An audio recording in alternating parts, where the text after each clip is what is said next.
his place for a drink, and then he'd take her home. And then once she got inside, he raped her. Okay. In 1979, a 17-year-old girl was out at a club. She was leaving. She was trying to get a cab. He offered her a ride, and he was like, we need to stop by my office and pick something up. They went into the office, and he raped her as well. In 1980, he was charged with the rape of an 18-year-old girl in Winnipeg. And once again, those charges were dropped because she refused to testify. And then it was later revealed that he used company funds to pay her off. Jesus Christ. Mm-hmm. A story about this case ran in the Winnipeg Free Press, and dozens of women called in and started sharing their stories of Nygard. And one woman said that he raped her while she was on a business trip with him. But then management at the newspaper pulled the plug on running any more stories about him because it was costing the paper millions in advertising. Yeah. And the former publisher of the newspaper, he confirmed that story. He's like, that is 100% true. That happened. That's what with Harvey Weinstein. Yes. Because the Miramax bought all those ads in all the papers and all the magazines. And so he threatened that all the time. Yeah. And I think this is like a reoccurring thing here. There is this fear of women know how powerful he is, and that they're not going to be believed. And if they do, if they are telling their stories, they're afraid of the repercussions because he is very powerful wherever he is. It's a time, 1980. I mean, everything's like, well, were you wearing tight jeans? Were you flirting with him? Did you get in the car with him? What did you think was going to happen? There's a lot of blaming. Yeah. Yes, exactly. What did you think was going to happen when you went upstairs to have a drink? Like you get what you deserved it. What were you wearing? You were asking for it, et cetera, et cetera. So, yeah. Okay, in the 1990s, he settled a sexual harassment complaint from 3 former employees. And here's the thing. They settled. All 3 of them got $20,000 to split. They were threatened, basically. And the HR department didn't do anything. They didn't do any investigating or anything like that. They treated sexual harassment complaints as a nuisance. Because they work for the company. Yes, exactly. They don't work they don't for... give a shit. Yeah, they don't give a shit. They were just about protecting the company. So, Nygard was always surrounding himself with these beautiful women, like I mentioned. All of his appearances, there'd be like these 6 gorgeous women standing around him, and he would call them his girlfriends. And several of them, in fact, were sex slaves. They were constantly being threatened, intimidated, sexually assaulted. One of those girlfriends is a woman named Celebrity Brookie Harvey. She was 20 at the time. And she said that they were expected to travel with him everywhere, go to pamper parties. And I'm going to explain what pamper parties are here in a bit. And they were expected to have sex with him. And if you don't, you better find someone who will. He turned his victims into recruiters. Oh, Christ. Yeah. And he targeted young girls and who had no support system. Most of them, maybe their parents were dead, or they were estranged from their parents and their family. They had nothing. Mm-hmm. They had nowhere else to go, and they believed that nobody would believe them. Mm-hmm.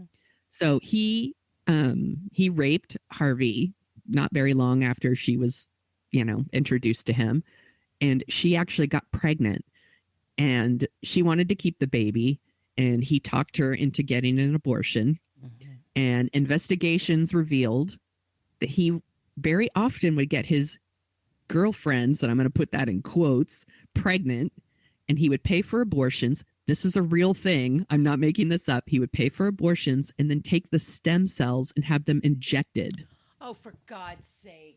Because he believed it was the fountain of youth. He actually had a stem cell lab in China that he invested millions of dollars in. This is a real thing that happened. Oh my God, what an asshole. Isn't he the fucking worst? Fucking creep. Oh my God. I wasn't expecting that story when I started this research. I was like, are you fucking kidding me? It's a thing. He sucks. Okay. A woman who used to work for him in the finance department said that one time he summoned her to his house and she found him in a hot tub. Ugh, eye roll. And when he got out, he was naked. Surprise.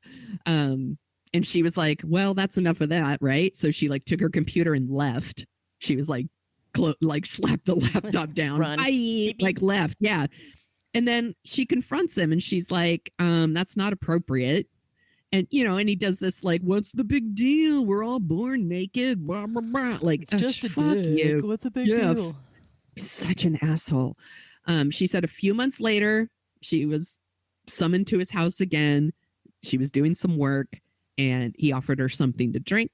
And a couple of sips into that drink, her vision became fuzzy.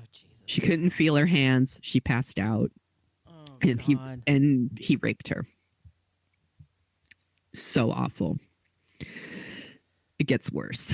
Actually, they're all worse. It's all terrible. In 1993, a girl named April Tilek, she was a Miss Canada winner.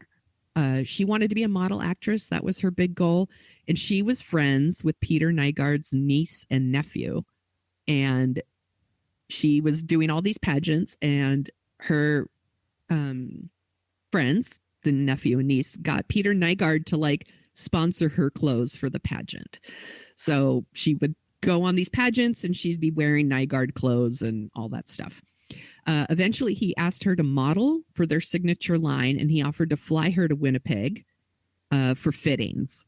And she was told that he would put her up in these executive suites. And instead, she was taken to a suite that was in the Winnipeg factory. He literally had fucking bedrooms built in the factory like a fucking psycho. Yeah. Oh my God. So she goes into this room and he goes in and closes the door and she's like, what is this? I thought I was staying in a hotel. And he told her like, you're going to be staying here with me. And she says, I'm not doing that. And she was locked in the room with a deadbolt. He locked her in this room. Oh my God. And she tells the story about like, I kept mentioning, I'm friends with your niece and your nephew. And this is absolutely like a punch in the gut. She said, I was hoping he would realize I was human. Jesus Christ. By mentioning that I'm friends. But yeah, if you build it at your factory, you don't need to hire a staff for it. There's not going to be anybody to be a witness. No maids or, you know what I mean? Or bellmen. Well, here's the thing. Like I mean, you have your staff. Somebody was complicit in this. So yeah, I'm going to tell you in one. So he didn't respond to her saying like, I'm friends with your niece and nephew. And she tried to get away, of course, and he raped her. And she was 20. She's 20 at this point. He's 52. Somebody brought a tray of food to them, like unlocked the door and brought a tray of food. Like people were complicit in this. They were like, yeah, it's my job to bring him fucking food while he's imprisoning women. Like, it's disgusting. God's sakes. So this person brings a tray of food. He gets to eat. She gets an apple and something to drink. And of course, the drink was drugged. And she has no idea what happened to her when she was blacked out. The next time the person came to deliver food, they had actually left the key in the deadbolt. I would like to think they did that on purpose, but maybe not. Mm-hmm. And she was able to get out. She called the nephew and he helped her escape. It turned out she had been there for 3 days. Oh, Jesus Christ. Yeah. Oh, my God. And when she got home, she told her family and they were scared for their lives. Yeah. They didn't press charges because the nephew's like, my uncle owns the police. Yeah, he's a billionaire. He owns the police. He's the big star. He's the one that's, they all kowtow to him. It was like OJ. OJ was friends with the police. They didn't, Jesus Christ. It's awful. I'm telling you, this one is a real fucking monster. A monster. Another one of his victims was working as a model for Penthouse magazine at the time. She really wanted to not do nude modeling anymore. So a friend had introduced her to Nygard. He said he could get her into catalog modeling. And this was one of his things. Like, he would promise people jobs. Mm-hmm. And he said he was going to take her to his estate in the Bahamas for a photo shoot. I'm going to talk about that estate here in a little bit. So she gets to the Bahamas, and this woman tells her right when she gets there, you're going to have sex with Peter. It's what he expects. Ew. And the woman's like, yeah, I'm not doing that. And it turned out she tried to leave and she couldn't leave. He had her ID. Oh, no. She was on an island. And it's a fucking, like, I keep using the word estate. It's a compound. It's a compound. And it's gated. Like, there's a huge gate, like fucking Jurassic Park. They don't open it unless he tells them to. Barbed wire on the fences, like all this stuff. It's a fucking compound. She couldn't have got out if she wanted to. She's locked in this room, and eventually one of his people like went and got her from her room and brought her to his room, and then he raped her, and he did it over and over for 4 days. Oh no. Yeah. And then eventually she was able to get away, and she didn't go to the police. She's like, the police won't believe me. I pose nude for Penthouse. You're in Penthouse. So yeah, you deserve it. Ugh. Yeah. I feel so bad for her. That's terrible. So awful. So here's the deal with the estate. It's in the Bahamas. It's 4.5 acres.